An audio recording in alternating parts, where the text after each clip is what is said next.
muita, mas mesmo que seja só para as mais novas e nos afeta a nós, isto significa que para os mais novos é para a universidade toda, não é? Os mais novos tomarão conta disto, felizmente, quando nós estivermos cá. Ou estão a pensar cá ficar todo o tempo? Não sei, quer dizer, qual é o projeto, não é?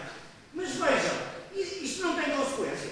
Como a universidade a funcionar a 20 ou 25%, com indivíduos com um contrato mais precário ainda, em situações de articulação, de avaliação, etc., que não são muito líquidas, isto não vai mudar o trabalho universitário.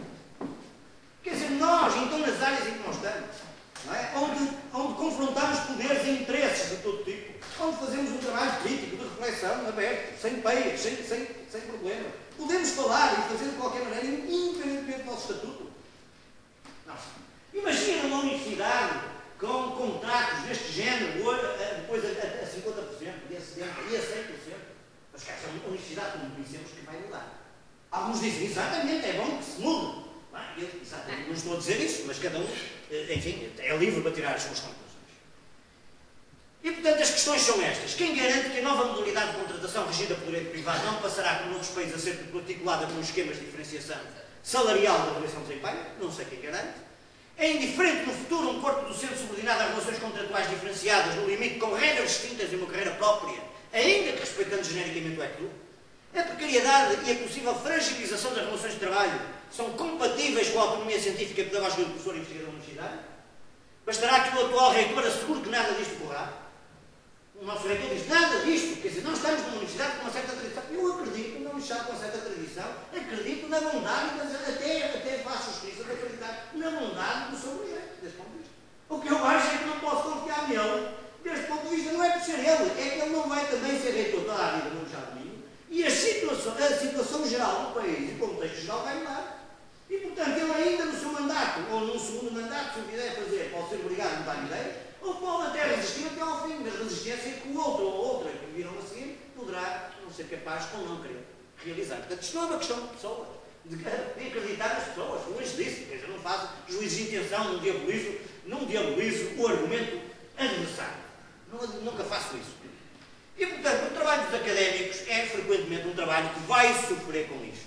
Não é? Por exemplo, é um trabalho mais intensificado, por efeito das metas de angariação de receitas próprias. Falem com as pessoas da Universidade de Aveiro. O que é que eles dizem sobre isto?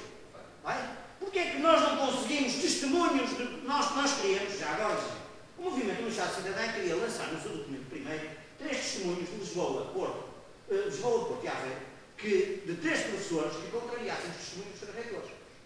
Não foi difícil conseguirmos as pessoas, foi difícil que as pessoas assinassem os documentos. O que é interessante desse ponto de vista. Não, eu acho que é um indicador engraçado do clima que se pode começar a viver nas instituições. Não deixa de ser curioso. Não, para dizer mal, encontramos muito. Agora, as cidades e quem são a assumir a paternidade, curiosamente, tem sido muito difícil. Mesmo noutros trabalhos. Já um trabalho em curso no Instituto de Educação, com entrevistas a vários colegas destas 6 instituições, que têm dado as entrevistas sob rigoroso anonimato, não admitem que se saiba quem são as pessoas. Há quem saiba ali no Instituto, mas por motivos éticos, obviamente não vai desvendar.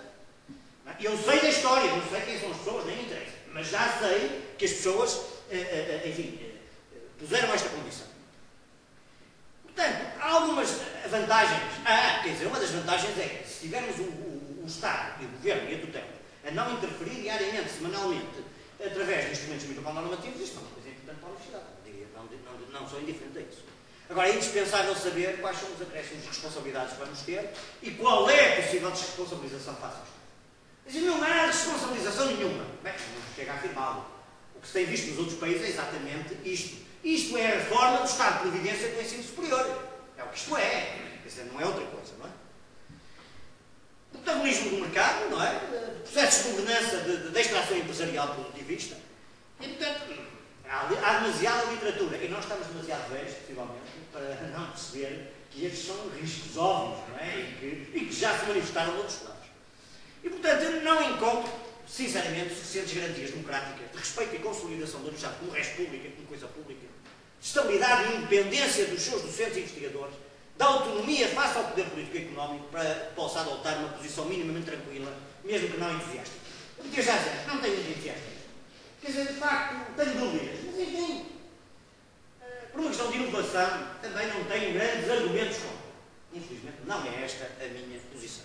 É claro que esta posição tem muitos custos, porque, de acordo com o documento que o Sr. Reitor nos apresentou, esta posição que eu acabo de vos desvendar torna-me imediatamente um académico inseguro, com posições imobilistas e com o entendimento distorcido do modelo fundacional. É o que lá está. É o que lá está no final do documento. O documento explica bem que há aí uns indivíduos que têm dúvidas, mas são estes. São os reacionários, conservadores, evidentemente. Não é? Sou eu, nunca me vi nessa pele, é a primeira vez, mas enfim, a vida ensina-nos várias coisas interessantes. Ora, eu creio que, pelo contrário, conhecer algumas das mais radicais mudanças que têm sido operadas nas universidades europeias não ajuda nada a adesões ingênuas. E pergunto-me porque é que há tanta literatura e tantos colegas vão de tantas áreas a falar na Universidade em Ruínas, no pesadelo de Humboldt, na Universidade da Empresa, a queixar-se que os departamentos de Humanidades e Filosofia estão a ser encerrados, que a única cátedra da paleografia que existia na Inglaterra foi desmantelada, que a Universidade de Sussex fez a revisão de todos os contratos dos professores para pior situação e assim sucessivamente. Portanto, enfim, são muito exagerados os nossos colegas. Aqui no debate, em que muita gente não esteve, que é uma pena, houve coisas interessantes. Enfim, fui aqui ao Diário do Minho, a concorrência, não é? Neste caso, mas fui buscar esta síntese. O professor António Nóvoa disse isto, não é? Entende que o regime fundacional não lhe merece grande entusiasmo, sendo um atestado de incapacidade de cumprir as leis atuais, porque ele diz que se fizermos muita autonomia, mais, etc., a lei atual permite cumprir-se a lei atual. Reformar a administração pública, no caso das universidades, admite que possa ter algumas vantagens marginais, é a expressão dele, onde inclui a desburocratização da gestão. O ritmo de criação de fundações em Portugal lembra um admirável mundo novo, diz Nóvoa, que parece resultar da convicção até da certeza de que os lucros reverterão sempre a favor e os prejuízos inevitavelmente pagos por todos nós e beneficiam nós. Quer dizer, os riscos são socializados, não é? As vantagens são para a universidade. O problema é que isto não é o essencial, notando discordar do modo de implementação destas fundações públicas, porque não estão legalmente regulamentadas, acarretam uma perda de autonomia. Curiosamente, o reitor do Estado de Lisboa acha que o regime fundacional acarreta a perda de autonomia. Vejam como é interessante. Porquê? Bem, porque o conceito de autonomia é diferente, evidentemente, desse ponto de vista. Porquê? Porque todo o poder fica na mão de 5 curadores que têm que ser aprovados pelo governo e são fundações, são fundos. O que é que diz o nome? Bem, a autonomia é menor porque nós temos agora os 5 curadores a mandar nisto com grande poder. E depois, entre outras coisas, porque se as fundações ainda viessem com fundos, agora as fundações vêm sem fundos.